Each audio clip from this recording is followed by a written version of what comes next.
Today is Tuesday, July 8th. It is 1:15 p.m. I'm Chris Reedy. I'll be the interviewer. With me today is Graham Morey, and Graham was a soldier in the First Infantry Division. Graham, can you tell me what unit you were in the First Infantry Division?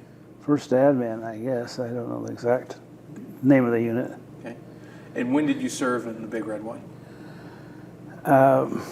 Well, according to that, I went over May 19th. I think that's when I had orders for Vietnam. I'm not sure, but I know I was there last week or so of May 1969, and I came back September 20th, 1969.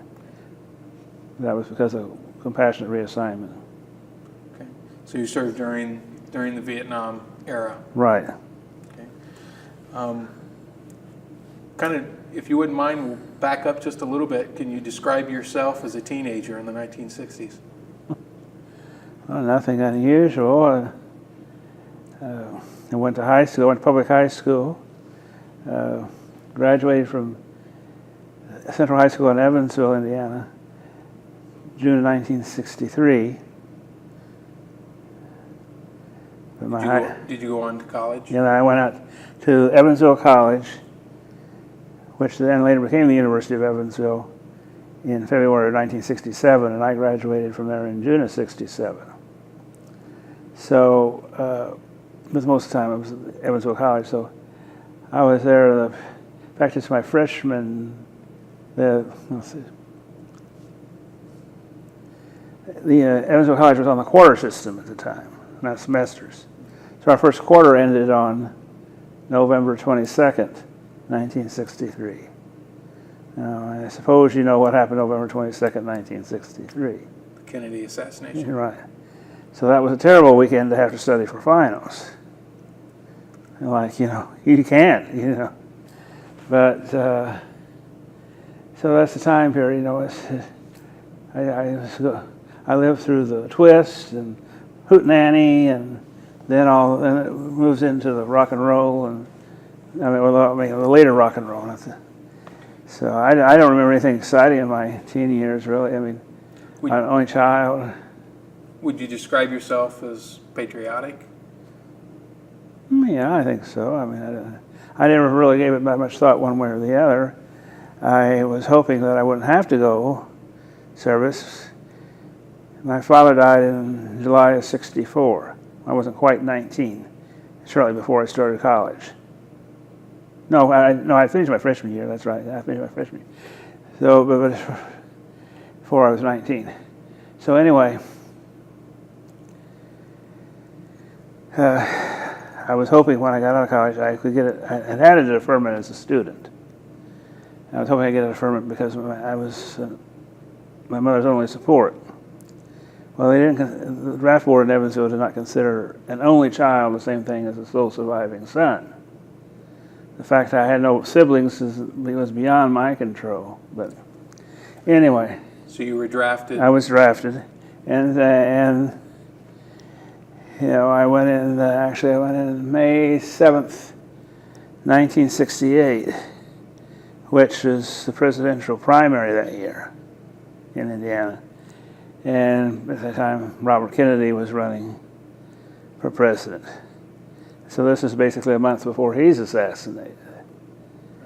So, then I went going to Fort Campbell, Kentucky, and I had some various other medical things happen that put me back a little bit. Then I succeeded in breaking my ankle. During basic training? During basic training. In fact, we just had practice PT tests early in the morning because we were trying to beat the heat of the day. Fort Campbell, Kentucky would have been really hot and humid in it. So I slipped from the monkey bars. Very stupid accident. Instead of falling on the balls of my feet, I went sideways. And with my weight, it popped. My ankle popped right there. Fortunately, I had boots on. Otherwise, the bone would have probably come out of the skin. Well, I hadn't eaten, so I was ripe for surgery. And so they put a couple of screws, stainless steel screws at the time, to transfix it, fusion. right away, right after. And, well, by the time you get back to the hospital and they check you out and all, so it's several hours into the day. And then I wound up being in the Army hospital for about 4 months. Because once you get to a certain point, they only see you once a week. So they couldn't send me back to a regular unit. So. What was your mobility like? Did it take you the full 4 months to recuperate? Well, I was getting better, at a certain point. First of all, I had a full leg cast, which they wouldn't put somebody with a broken ankle on a full leg cast this day and age. But so I was actually basically in bed for the first 4 weeks, I guess. Then I got a knee-high cast, and eventually, I don't remember. I also got, but they moved me from being on a ward, from a regular bed to a ward, and I had to work part of the time in the hospital. I guess until they released me. I worked in medical records, so I filed the lab slips, whatnot, and doctors. So some of the interesting things I don't think I need to repeat right here, but I know some people did things they shouldn't have done. That's another one. So anyway, in the meantime. And that had interrupted your training, correct? Yeah. The broken ankle? Yeah, okay. So then, finally, where was I? I can't remember exactly when they finally they set up a special company of us who had limitations of some sort or the other, broken shoulders, whatever might have happened, So we got special training. We got all the basic that comes out of the books and general instruction. We didn't have to do the physical therapy, the physical training, and we didn't, marches and that sort of thing, or the obstacle course. But we had to, practice with a weapon, fire it. So we got that part of the job. Well, that finally was finished, and by the time I was a little more reconciled to being in the Army, I guess. I'd been in there long enough that I got it adjusted. So, my first sergeant at the time, Lord, I can't remember his name, so I know he's black, but if I had to go somewhere, I'd like to do somewhere where I could use my accounting and bookkeeping background. And that's what you studied in college? Yeah. My major was business administration my degree in business administration with a major in accounting. So I don't know if that had anything to do with it or not, but I wound going up to Fort Leonard Wood for clerk school, and I was there like in January. January at Fort Leonard Wood is not very exciting. Deep snow, cold, though. But and then I got to go to Fort Harrison for pay clerk school. So I don't know if he had anything to do with that or just coincidence. But anyway, I'm sure if I hadn't broken my ankle, I wouldn't have gotten the break of. That break kind of going into less. So is that better for you in your mind that, the broken ankle was not any good? You actually found a way within the service to put your college skills to use? Well, yeah, that probably helped. I'm sure. You think about it, because I could have been put in. When I was in an infantry unit, I could have been out right on the line, just like everybody else, and I'd have been scared to death of what I wouldn't know how to do it. I don't think I could have shot a person if I had to. I didn't have to, thankfully. And I don't know whether I would have been able to stomach working in a MASH unit or something. Of course, a lot of other things to do besides that. So whatever. So I got through with the pay clerk school about April of then that would have been April of '69. And half my class got orders for Vietnam. They'll have to go out to Germany. I could have easily gone to Germany.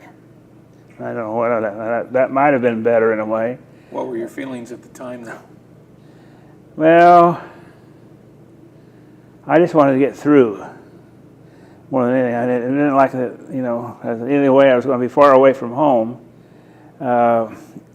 I have some German ancestry, but I might have been, and I had high school German, so I thought I might have enjoyed Germany a little better, and obviously there would be a little more room for travel there that would have been on a little more Less dangerous. recreational level anyway. I mean, not for anything mischievous. It's just that you get to see some of the world that historical things or cultural things that you might not see.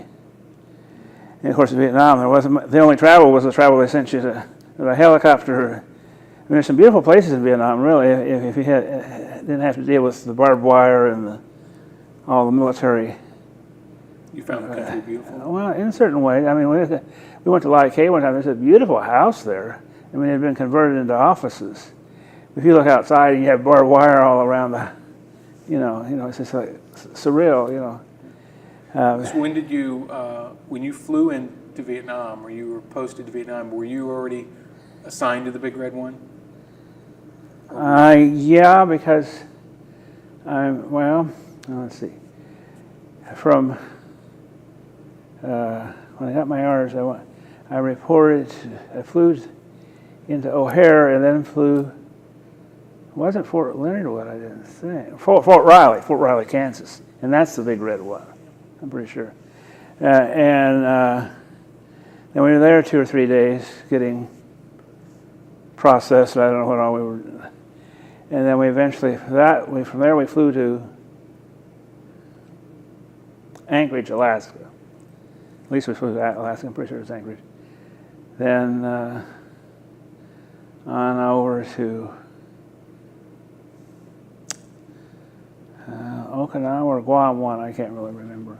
Then I thought we flew into Benoit, and then on to Xi'an.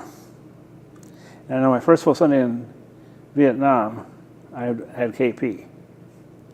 That did not set well. And I was, washing dishes, hot, humid.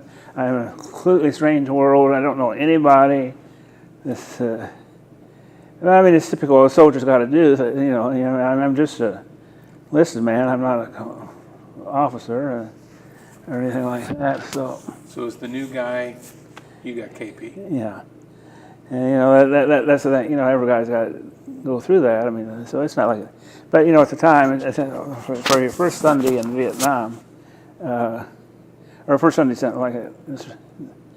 So gradually worked on. Days went by, and I got used to the whole local area. You got to use. When it looked like it was going to rain, it rained. It was no better. The rainy season was coming on when I was there, which was probably a good thing because I don't think it got quite as hot. Were there cultural differences as well as the environmental differences? Well, I didn't see that much of the native side. I was never out of the camp that much. But you see a lot of the mama-sans, a lot of the young girls cleaning, and they were. I never had much contact with any of them, but. Was there, having talked to some of them, when they first came into Vietnam, there was a 1-week kind of course to acclimate soldiers coming in. Did you go through the same school? I don't remember it. I don't think I did, but I don't say it. And what was when you got to Vietnam, you were part of the admin payroll? Yeah. And what was your duties? Well, I was assigned a group of, I don't know what units I had. Escapes me at the moment.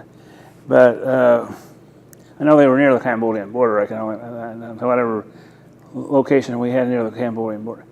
And so I would, verify that the person is a member of the unit, and what he got proper pay for that rank and time in service, and if he had any allotments that should be taken. What were allotments? Well, usually fellows that were married sent some money back home, or had other dependents. I don't know if they had. They went back to their families to support the family.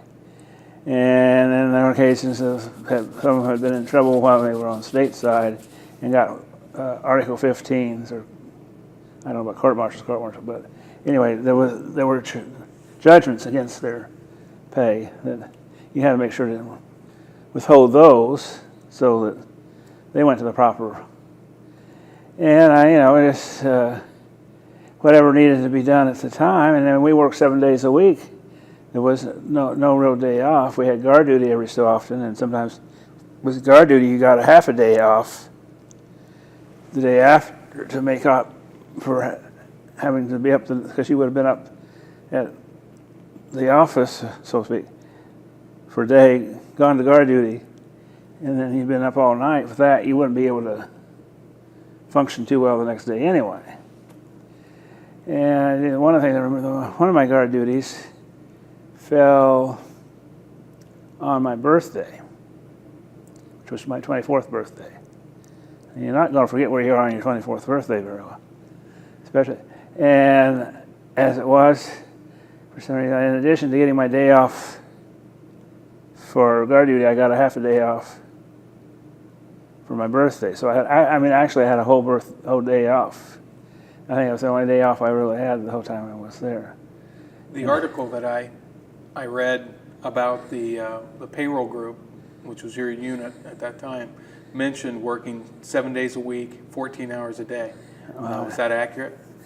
Well, I wouldn't know about the 14. I know we got up early and went to breakfast and just went over there and just started on work, and I don't know what time we quit. I don't really remember that. I got to where I didn't eat as much while I was over there. I lost a lot of weight. I wish I could lose that weight again.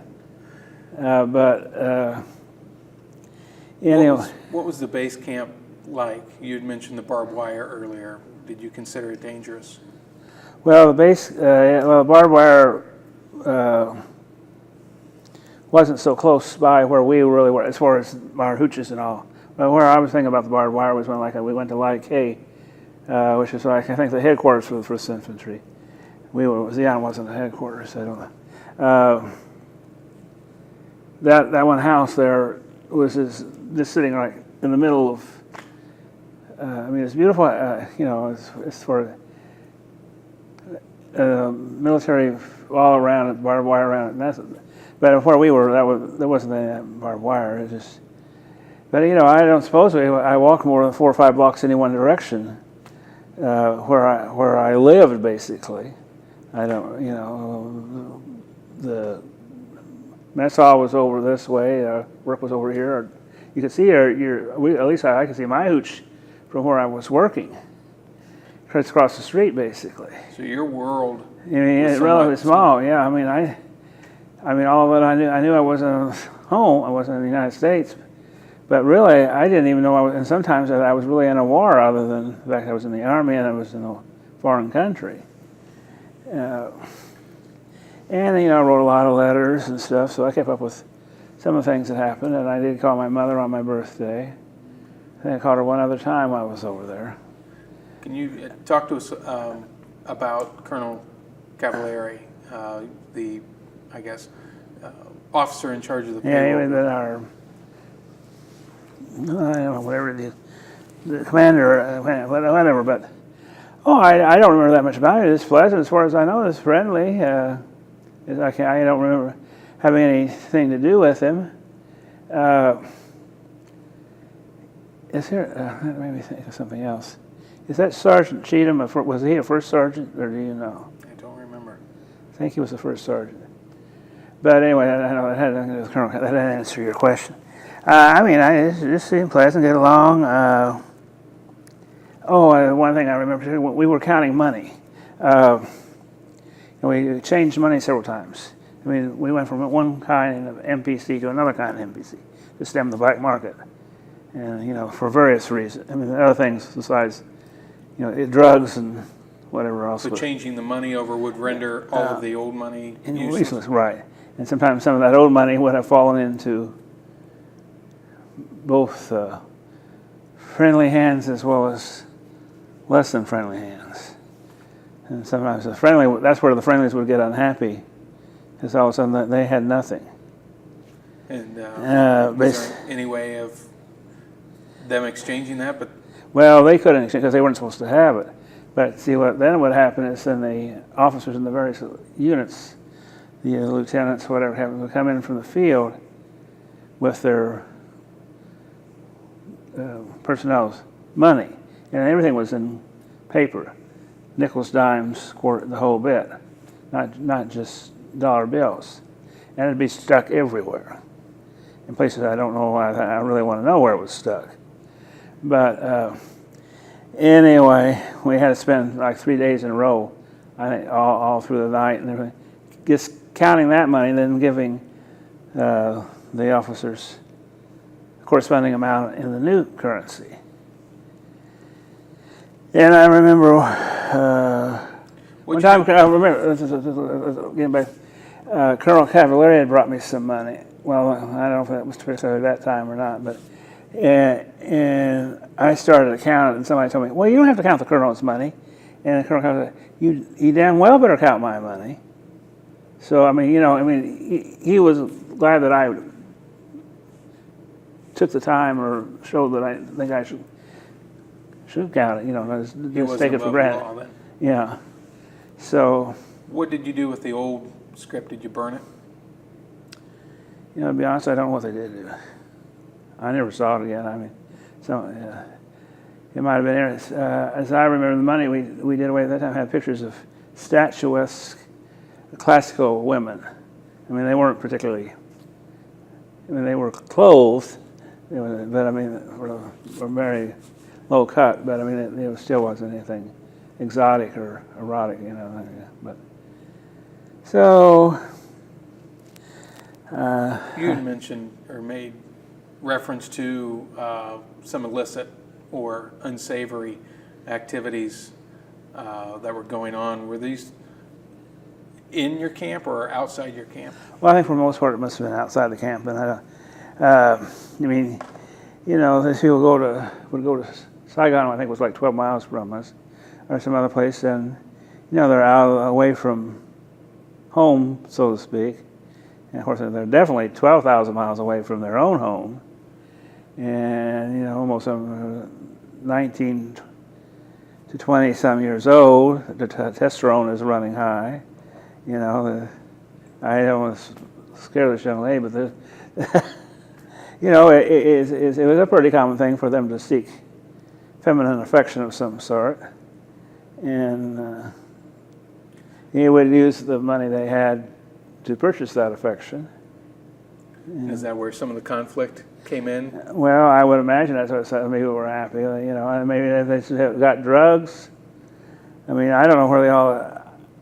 I never saw anything, and I never did anything. I didn't get a chance to get out to amount to anything. I was thinking, for all along, I was thinking I was going to go on R&R later, and I never got to go on R&R. And so I never really had the opportunity to get in too much mischief. Was there any, I guess, scuttlebutt or talk among the enlisted men of drugs or availability? I don't remember that much, but I mean, I know some of them had gone on R&R, and they'd obviously acquired someone to. Sometimes, particularly in certain areas, like in Thailand, they supposedly in Bangkok, you almost had to have someone to get right in the right areas of Bangkok. I mean, they're the safe areas. I mean, unfortunately, the girls whose services were for sale knew where the safe places were. They might not be safe, but I don't know. That's getting off this topic. Were there any lectures to the effect of like finger wagging, don't do this, or any kind of public service lectures? Well, I think there was a little bit of some of that in basic training itself, but I don't remember anything special at Vietnam. I mean, not when you were there. No. We were just a bunch of people who just kept working, and of course our payrolls would change, and we lose guys, we get more guys in. And when the new guys came in, did they have to see you to get? No, I just got. This person was added to the rolls, and he's assigned to whatever unit it was, and enter his information on little sheets that we sent somewhere that were entered, And it was like a several part payroll, I know that, and a several part copy. And then once a month they printed the voucher to show what his rate was and what he was due and all that. And Was some of this, this payroll and bookkeeping, was some of it automated with computers, or was it all done by hand? well, we entered stuff to be put in the computer. I never actually put anything in a computer. I don't think I actually ever saw a computer. While you were there? Yeah, I mean, there may have been, maybe it was in the headquarters in like, hey, I don't know. I'll probably find somebody that tells me that there was, but you know, I mean, like I said, my hooch is here, my office is there, the mess hall's down that one block or so. I went to church once in a great while. Not that I didn't want to go, but it's just somehow, you know, you keep working, you know, you take a half a morning off to go to church. It hurts everybody else, you know. So. Did you have to make time up for that if you take a half a day off? Well, maybe I don't. You know, I think part of why I don't remember a lot of stuff. I had to come home all of a sudden, so a lot of what I had experienced had kind of got There were other put back, and I just. When you were there, I think we'd spoken on the phone. Did your base receive any mortar or rocket attack? No, there was a little activity from a couple of times on the perimeter, but nothing that actually, and we would be sent to, or what do you want to? Where, Lord, I don't even remember now. We'd be getting uniform helmets and all, and hide. I can't think. Like a bunker, or bunker? Well, yeah, that's what I'm going to go to a bunker. And then just wait till they decided it was all clear. And I mean, sometimes they do that on practice too, but I know one of those times was when we had that money change, and I think that was part of why we had that money. I mean. The money change was dangerous? Well, I mean, yeah, there were people that were upset that we'd done. I mean, you know, these people went from having something to having nothing. You know, if you took your green dollar into the store and they said it's no good, you know. And were these people Army personnel or civilian?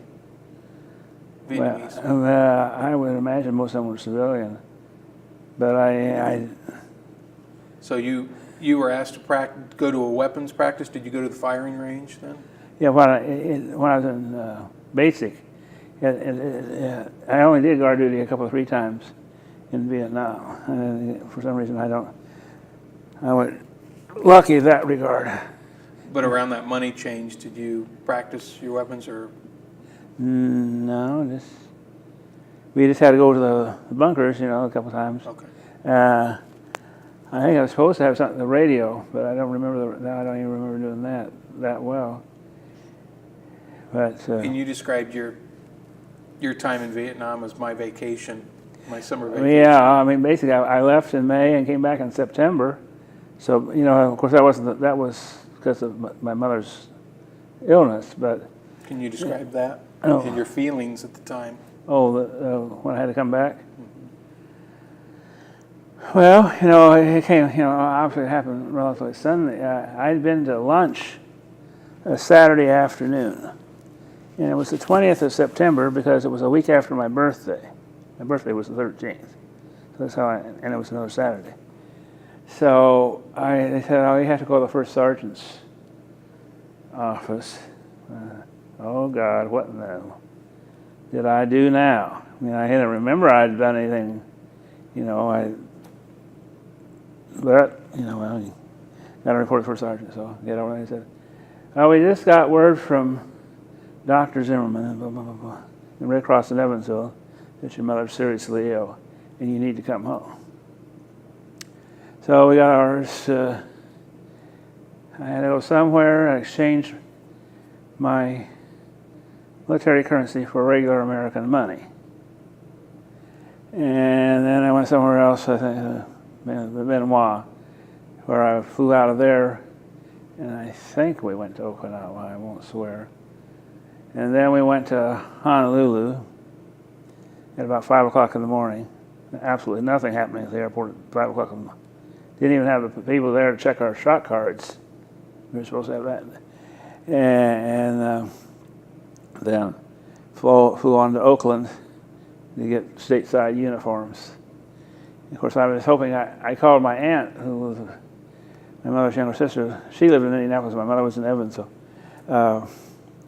What she knew, and she said, "Oh, she's doing better." I well, so anyway, I finally got home, and I flew into O'Hare in Chicago, and eventually I got to Evansville that Monday morning. I don't think I'd been to sleep that whole time. So you got word on Saturday. Vietnam, in Vietnam, and by Monday morning you were back in Evansville. Yeah. So, and then she lived another 6 or 7 weeks. So, I mean, it's, it's good that way. I mean, I knew it wasn't going to last. But in the meantime, I applied for compassionate reassignment to be made permanent. And it had just been approved the last part of October. She dies the 2nd of November. I mean, if she died much earlier, I very well might have had to go back to Vietnam because my reason wouldn't have existed.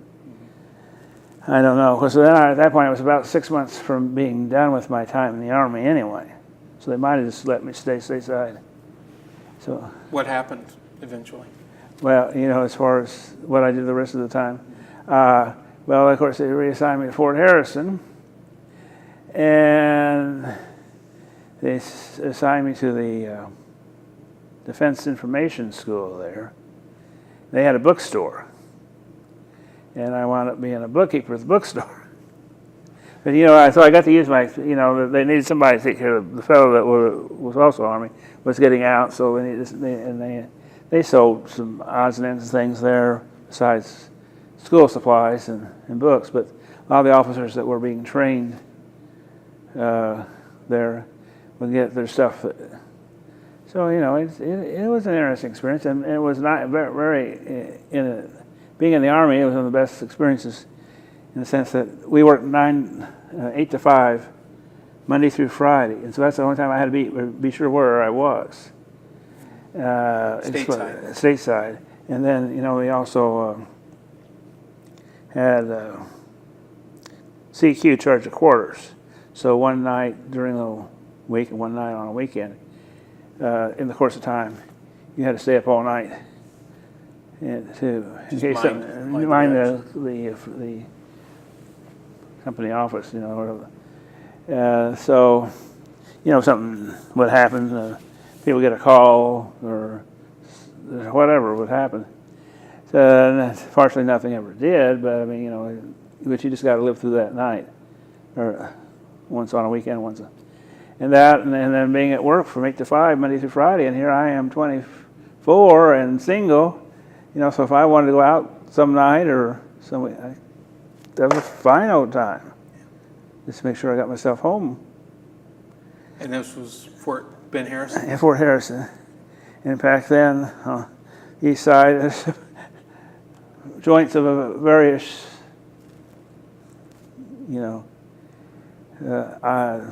some just dance places and bars and a couple of exotic dancing places. Was it, I guess, more exotic in Vietnam or more exotic at Fort Ben? Well, I think I saw more in the northeast side of Indianapolis than I saw. I didn't have that opportunity. I never got into Saigon. I never got into any of the cities, which is where I would have had to see some of that activity. When you were leaving Vietnam, obviously your focus is on your mother and it's elsewhere. Did you have any thought about leaving Vietnam for you personally? Well, of course, I didn't know that I wasn't coming back.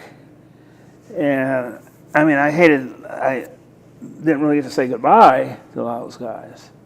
And that's part of the reason I can't remember some of them, because I didn't see them again. And I've only had a little contact with one fellow from Louisville named Don Brock, who I kept in touch with and came up to see me, and I went down to see him, and eventually he was a groomsman in my wedding. But of course, that kind of relationship has gotten down to just a Christmas card every year. There's another fellow, well, Jerry Atkinson is one of the guys in that picture, was from Kansas. He came out once to see me. I never got back to see him. When they found out that my mother had died, they sent me a card with some money in it. And I kind of regretted that I didn't see some of them again. There was a fellow named what was his name? His last name was Fredericks, but I can't remember. Lived in Johnson City, Tennessee, rather. And I had reason at that time. When I graduated from college, I got a job with the Defense Contract Audit Agency, which was a brainchild of Robert McNamara.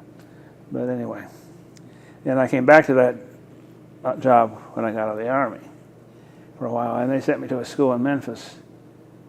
So I had from Wednesday to the following Monday to get back home. So I drove through southern part of Tennessee so that I could. Well, I was born in Tennessee. My father was stationed at Camp Forest near Tullahoma, Tennessee, which I don't know if you have any of that. It's near the Mississippi border, but anyway. So I just drove by, went to see Tullahoma, which is nothing.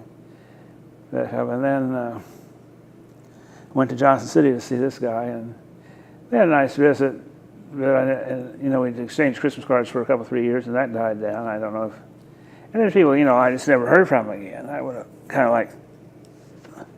And I, from time to time, I go see the moving wall, and I not see any names I can really remember anymore. So I don't. And there's some others I can remember, like the first names, but I can't remember. That's common with a lot of the guys. That some of them, one was a platoon leader and can't remember the names of anybody in his platoon. And his thought was that it was a defensive mechanism to help him forget some of the bad things that had happened, and also that he didn't get too attached to those guys. Yeah. Well, I think we were gelling as a group there for a while.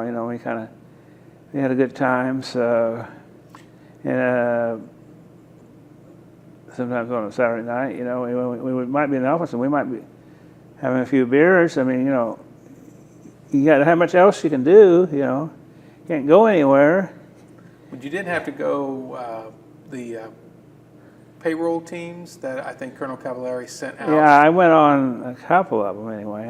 Can you describe what took place, how you got there? We flew by helicopter, and usually there were areas that were a little more secure than when we were around Zion. We were just in your uniforms, but when we went to these other camps, we were in helmets and jackets. So I knew that obviously it was serious, and anything that in a way kind of didn't bother me. I think I just knew I just had to live through it. Were you armed? We had rifles with us, yes. So it's. And when you flew there, what was your role? What was your mission? Well, the guys that were on our particular units would have to come to us, and some of them may have needed some money. I don't know what else what they could do out there, but they had the opportunity to take the money if they wanted. If they didn't want it, or they didn't want part of it, they got it. Then they signed what they call a statement of account. And said, you have $100 left that belongs to you when you get discharged from the First Infantry or whatever. When you go back stateside, you have that kind of money. Do you? And it just once they got through. Sometimes I don't remember, but maybe once we were there overnight. But most of the time it's like we went up in the morning and came back in the afternoon. From the air, what was Vietnam like from a helicopter? Oh, I don't know. I'm surprised I even went on a helicopter, actually. But I guess I didn't have time to think about. I don't remember that much about the. I mean, I think I remember the house in Lycaea. Besides the barbed wire, you could see you could see some foliage in the background. You know, if you take the barbed wire out of that picture, it wouldn't necessarily look so stark, you know. But were you worried for your safety, either from enemy action or also because you were carrying around money? Or were you carrying money, I guess is a better question. I don't think I actually had money on me. I think that was just whoever the officers, pay officers were. All we had was the vouchers. And I'm not sure who carried those when we weren't working with them. So. The article in the American Traveler mentions a monthly payroll for the First Infantry Division of $3 million. Was all that Army play money, or was any of that American currency? Well, they would have been paid in MPC. What's if they got military currency. I don't know what but anyway, military payment currency. I don't know what exactly. So they didn't have American. They didn't. While they were there, they didn't have American dollars, not the Royal Greenbacks. So I don't think. I lost track. Where were we with the question? I was just wondering how the GIs were paid. Yeah. Well, so basically, they were. If they took any money, they got it in MPC. And everybody was allowed $10, whether they had $10 coming or not. So that was for health and welfare. Now, I mean, where they were going to spend it's another story. Was there PX at most of these outlying camps? I guess we must have had something, but I don't. Many people to send us stuff. I must have had something to shave with. I don't wash with. I know we went to a common shower. You know, of course, at that time, you didn't think so much about seeing other guys. And it was just went in, showered, and put on your shirts, and went back to the hoot and got finished getting dressed. And I didn't have an electric shaver. I know that. So I would have had to shave some. What about any entertainment or celebrities? Anything? Well, we had movies fairly regularly, and then we had various live entertainment groups. I don't remember anyone special outside of Miss America, as far as if you consider that entertainment. I thought it was Julianne Ford, but I won't swear if that's right or not. But that would have been whoever was Miss America in the summer of '69. So that was probably towards the end of her reign. I think that's in September or something. But would you say that visits such as that actually did boost morale? Well, I think people forget a little bit about what was going on. You remember some of the songs. It's where the music of the late '60s. Things like "We Gotta Get Out of This Place," and the Animals. I don't sing very well, and that sort of thing. And I can't remember all the movies we saw. I remember one with John Wayne and Catherine Ross, Hellfighters or something or other. It was about the oil fields in Texas or something. But I don't think it was anything great. It's just there was something to pass the time. Sit back there and. Was in '69 post-Tet with a lot of the unrest that was going on in the United States? Did any of that seep over into your area? Well, I don't know that I believe I noticed that much of it. I think everybody was just unhappy being there. Nobody wanted, they were just like I mean, now for whether they didn't agree with the war or they just didn't want to be away from home, So Was morale a problem? I think sometimes it was a little bit, but I don't know there was.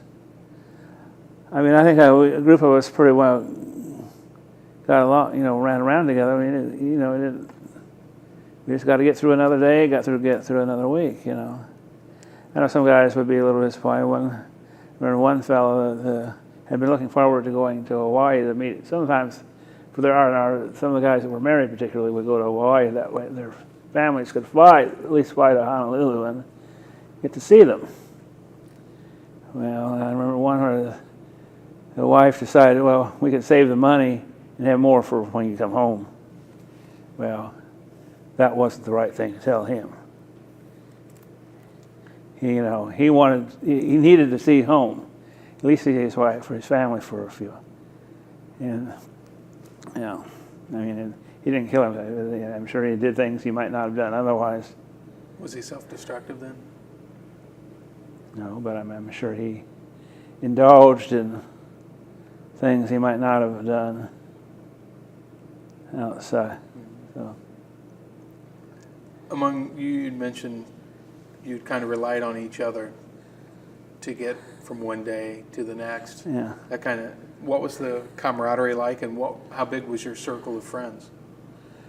I'd say our particular building had maybe 20 beds in it. I mean, and it's just one great big room. I mean, you got to know people real well. You got to know their whole body, in more ways than you care to know. Just simply. But most part, and I got a little carried away on my birthday, and some of them took me back to my own hooch, helped me, so So. That's, I mean, it's one of those things, I went one place and got started drinking and eating and one thing and another, and I don't know what happened next, and then I didn't feel like going anywhere. But I had to go somewhere because I had to get back to where I belong, And so your friends did come through for you. Yeah. And I think, Is there anything about the shared experience that you all had to go through? As you said, none of us wanted to be there. Do you think that was a bonding agent?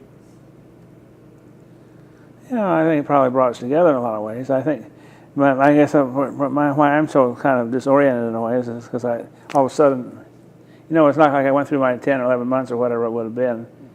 And now it's time to go. We all, I got so-and-so's address, and so I don't know how many I would have really heard from, because I obviously haven't heard from too many of them, even the ones I did get a hold of, and much afterwards. So the circumstances of your departure kind of color your experiences. Yeah, and then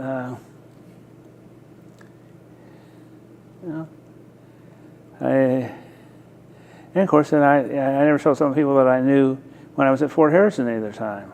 So I get I'm on VVA, Vietnam Veterans of America, and they have a thing called the Veteran, and I read through all the people, trying to find people, and I even sent something in my mind, see if anybody recognized me, and I haven't heard from anybody out of that.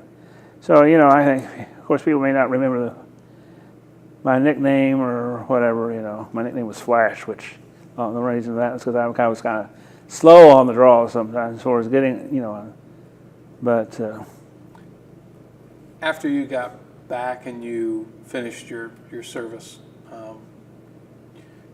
you were already past schooling, so you went to work again? I went back to work. And see, that was one thing. I sort of had gotten a job out of college that I was originally based at Fort Harrison. So see, I'd gotten to be comfortable with where I was. And so when I had some training. My pilot clerk school was at Fort Harrison, and then I was at the bookstore for 6 months. And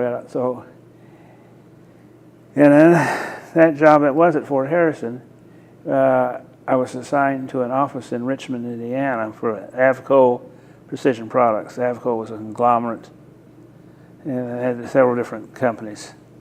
The one in Richmond at that time had been manufacturing ammunition and so forth for the war. They were in the process of trying to go to commercial work.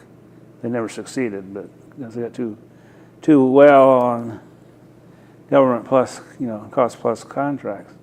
It's something like, say, maybe General Motors, Allison, or whatever, around here. They do a lot of government work, so they would have some staff of government auditors and whatever, engineers that would be stationed at the plant to oversee the production of whatever.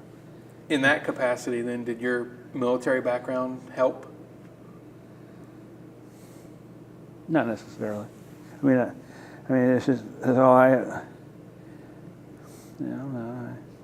I mean, outside of the fact that I was doing some sort of accounting or auditing or bookkeeping, I mean, and they do that anywhere. So, when you, as we progressed through the 70s and onward, were you comfortable talking about your service in Vietnam? I never really thought that about it. I mean, I truthfully, I never saw saw anything bad happen. Nothing ever bad happened to me. I already broke my ankle in basic training. I mean, that was the worst thing that happened. And I just didn't talk about it a whole lot because there weren't that many people that I had much in common for a while. Eventually, then the job at Richmond came to an end, and I came back to Indianapolis, worked for a beer distributor for 13, 14 years. In the meantime, I'd been married and eventually divorced. After that is when I got involved with Vietnam veterans, and I joined the VFW and then the American Legion and all. And then we talk about what we did, and you remember the things that you want to remember, I guess, too. That's probably I probably a lot of things I just don't want to remember, but what was the, I guess, attraction for joining the VFW and the Legion? Well, I guess you were getting to hear more and more about the veterans that were having problems, the Vietnam veterans that were having problems. And I can't say that I really ever experienced a great problem, but I always thought that it didn't affect me. And I think the one thing that the VBA helped me understand is that, well, it did affect you because, if nothing else, you were drafted. You probably wouldn't have been a draft if there hadn't been a war. You certainly wouldn't have been swinging on monkey bars at 5 o'clock in the morning of your own. So that in that sense, it didn't affect me in the sense that I wasn't hurt and I didn't have these horrible dreams or nightmares or whatever. I have a friend, somebody that never talked about it, and when they did, or they had a lot of problems. But so I didn't experience it in that sense, but it did affect me. And then I don't know. I guess it got to the point in time I've been in Knights of Columbus for a long time, and somebody's started out with the VFW because the VVA was meeting at the VFW, so I just joined the VFW. Well, then, of course, some friends of mine from where I go to church, when everybody was running for commander of the post, and they was wanting me to join, so I get there in time to be able to vote. Well, I didn't get there in time, but then I Speedway Post 500 of the American Legion. You can guess where that is. Right across the street from the little racetrack. And then, of course, I lived on the west side, and I go to St. Christopher Church at 16th and Lyndhurst. My whole world is that direction. It's sort of like, I just got involved. And now, through these organizations, the Legion and the VFW, have you had opportunity to talk with veterans that have had post-traumatic stress syndrome and help talk to them or help them in a way?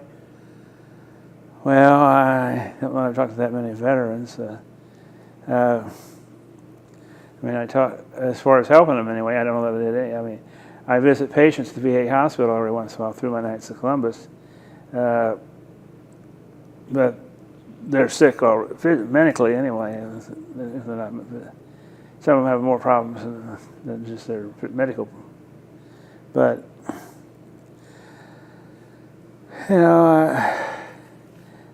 just try to create programs for the veterans that are here. Do things for the community and the families in general. And so,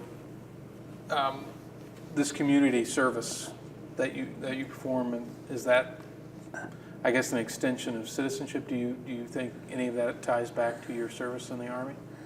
Well, it's sort of like you keep on serving, only to serve in another fashion. I mean, most of the guys that I know from Vietnam, I don't know if there's anybody that I really know from Vietnam, my time in Vietnam, or my place in Vietnam. I mean, I know people from the same age, and they were different units, or even the First Infantry Division at different times. But they knew a whole different set of people and a whole different. But of course, with the Legion, you get people from Korea and you get people from. We see a lot of World War II, surprisingly.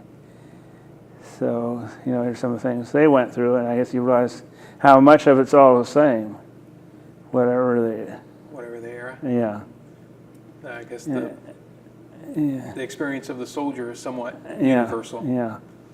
So, have you joined the Society of the First Infantry Division? Yes. What does the Big Red One mean to you?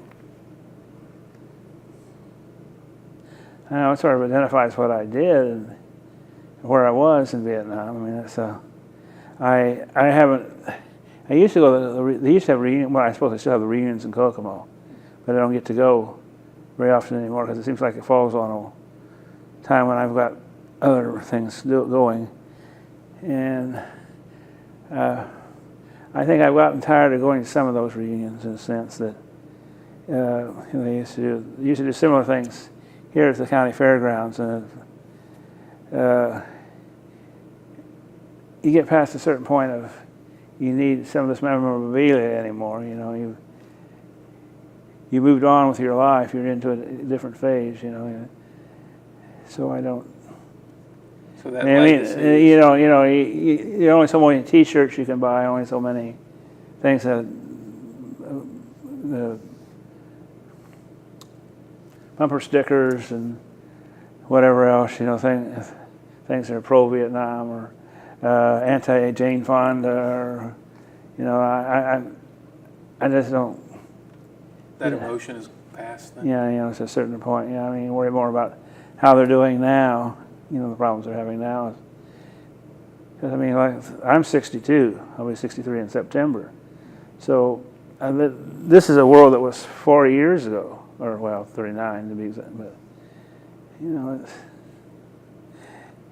it's another. It's a whole other time in more ways than one. I'm older. If I see any of those people, Don, he's not in my picture. The one I saw the most recent, that was 7, 8 years ago. They don't even really know each other anymore. After Christmas cards, you don't know anything about their families. You don't know what they're doing. So it's a time that's gone. Yeah, it's mostly. I guess that makes it harder to remember. If there were 2 or 3 of us here from at the same time, maybe things would come to mind that, it's like. I've been to college reunions, and it's not like. Or high school reunion, all of a sudden you run into somebody, you remember a story or something that happened when you see that other person that you don't. Yeah. And not having these people around, the stories. They just sort of slip farther away. Yeah. Well, have I missed anything, Graham? Well, I don't think so. I think you were digging awful hard. Well, that's my job.